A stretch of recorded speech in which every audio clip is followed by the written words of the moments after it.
Hello student.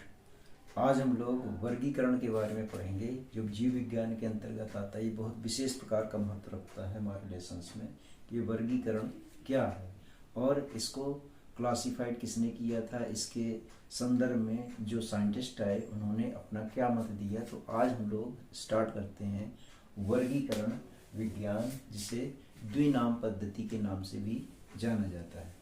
सबसे पहले यहाँ देखते हैं सिस्टमैटिक शब्द। सिस्टमैटिक यानी एक सिस्टम, किस सिस्टम के हिसाब से हम जंतुओं को बांटेंगे।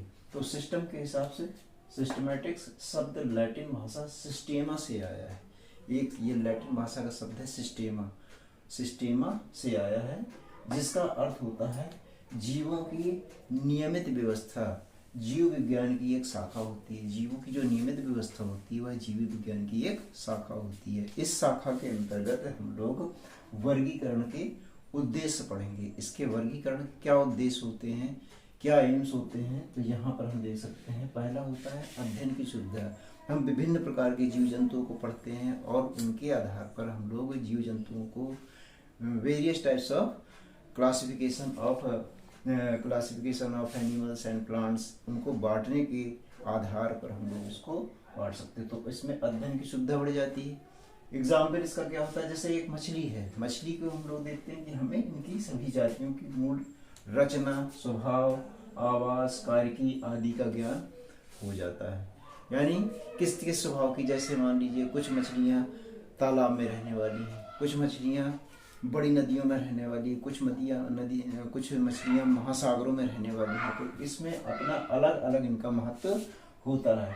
वर्गीकरण का दूसरा सबसे ज्यादा अधिक महत्वपूर्ण उद्देश्य ये होता है कि विविध जीव जातियों के मौलिक जंतुओं में केवल मौलिक अर्थात प्राकृतिक या जाति वृत्तीय के संबंधों को स्पष्ट करने का बोध होता है।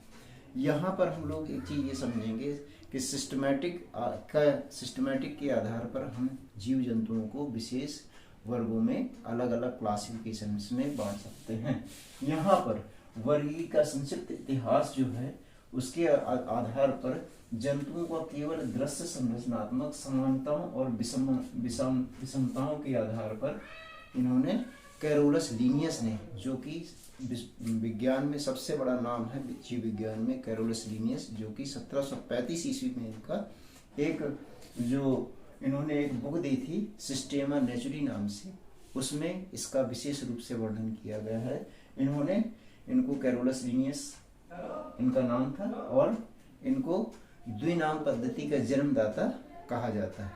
द्विनाम पद्धति का जन्मदाता का मतलब ये होता है कि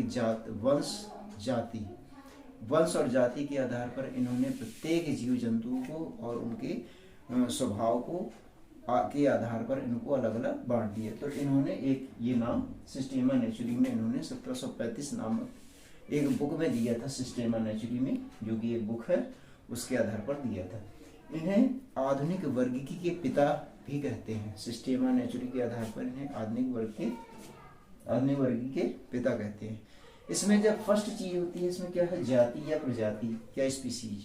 किसी भी जीव की जो जाति होती है, जैसे मान लीजिए बिल्ली या कुत्ता जाति है, तो ये सब अपनी एक अलग अलग जाति है। अब यहाँ पर बिल्ली और कुत्ता तो जाति होगा, पूरे विश्व में एक ही तरह की पाई जाएगी, लेकिन इनकी जो विशेष जाति, जैसे इंडिया में पाए जाने वाला, कुछ रूस में पाए जाने वाले, कुछ अमेरिका में पाए जाने वाले, कुछ ऑस्ट्रेलिया में पाए जाने वाले, तो उनकी जो स्वभाव है, उनकी वेरियस टाइप्स ऑफ स्पीसीज, मतलब किस किस तरह का उनका रहन सहन है, उनका वातावरण है, तो उस हिसाब से अलग अलग जीवों को अलग अलग स्पीसीज में बांटा जा सकता है। वंश तथा जीनस के आधार पर, तीसरा कुल या कुटुंब के आधार पर, चौथा यहाँ पर है गण के आधार पर यानी ऑर्डर के आधार पर, यहाँ पांचवा क्लास के आधार पर यानी वर्ग के आधार पर, और छठवां है समुदाय या संघ, जिसे फाइलम के नाम से जानते हैं, और सबसे लास्ट आता है किंगडम।